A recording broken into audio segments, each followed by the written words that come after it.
এই পথে যাবি এখান থেকে গাছটা উলি সোজা রাস্তা উঠবো জল তো কি আছে জল কোথায় নেই এইটুকু কাদা দিয়ে উঠলে আর সাথে ছুটে চলে যাওয়া যাবে আর কে নেবে আমরা শুধু খালি হেঁটে যাবো ওখানে আছে আমি কোথায় আছে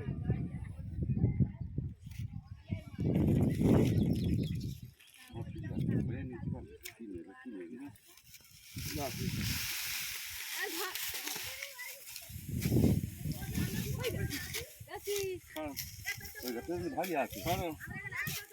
আরে মুখ ছইরা নেই পারে আন মুখের উপর করে তো আমি এই একদম গাড়া থেকে যাবি সোজা গিয়ে